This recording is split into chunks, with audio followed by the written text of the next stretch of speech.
exatamente de limitar o consumo dos alimentos processados. Então, por quê? Porque nós podemos utilizá-los na preparação do cardápio. Como a doutora Irlande falou, os alimentos processados são aqueles que sofreram algum tipo de processo na industrialização. Aqui tem os exemplos das conservas, aqui nesse cantinho são as conservas que sofreram a adição de sal, né, ou açúcar para conservação. Aqui nós temos o pão com fermento, alguns aditivos, e o queijo, mas eles são processados.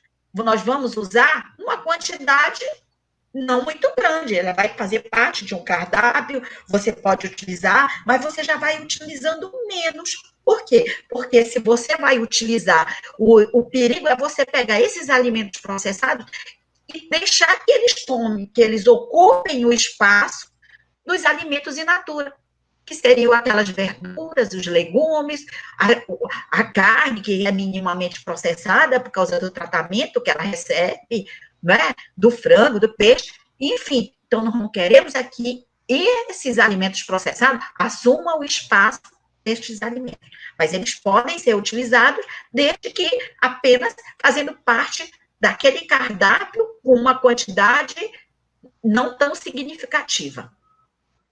Certo, doutora? Certo, eu quero chamar a atenção, é uma dica, hein? Olha aí, aqui no canto direito, esquerdo inferior, nós temos os pães. Então, nós temos que ver que nós estamos dando exemplo de alimentos processados. Que pães seriam esses que estão aqui sendo exemplificados? Os caseiros? Claro que não. Os pães caseiros, eles são alimentos minimamente processados.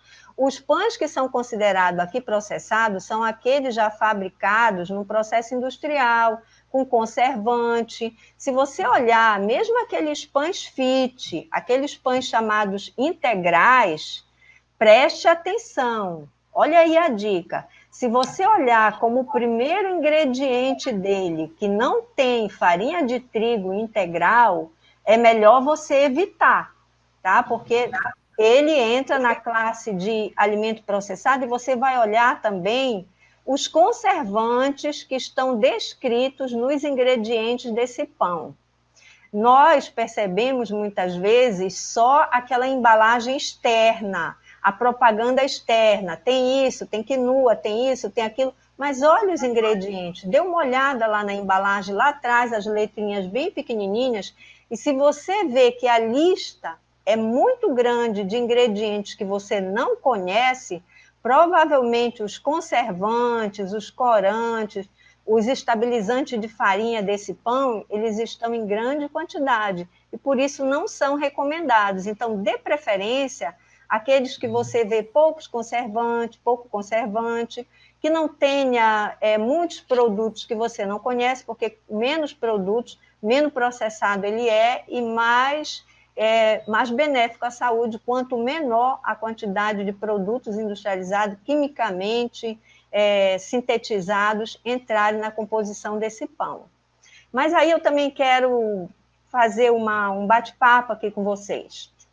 Olha só, aqui no terceiro passo já começa, limitar o consumo de alimentos processados. Normalmente, tem aquele clichê, né? Ah, porque nutricionista proíbe tudo, porque nutricionista não deixa comer isso, nutricionista não deixa comer aquilo.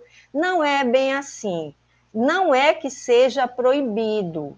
Não é que você não pode. Você pode. Mas olha a quantidade, olha a frequência que você vai ingerir desses alimentos. Olha como você vai preparar a sua alimentação em casa. Se eles predominarem, não é que você não possa, você não deve, porque eles são prejudiciais à saúde, mas pode ser utilizado sim, dependendo da quantidade, dependendo da frequência, e tendo esse cuidado, essa dica que eu falei. Olha o ingrediente desse alimento processado. Veja qual é o primeiro ingrediente. O primeiro ingrediente é o que está em maior quantidade nesse alimento. Não seja enganado. Se você vê muitos produtos que você não conhece o nome, evite comprar esse alimento.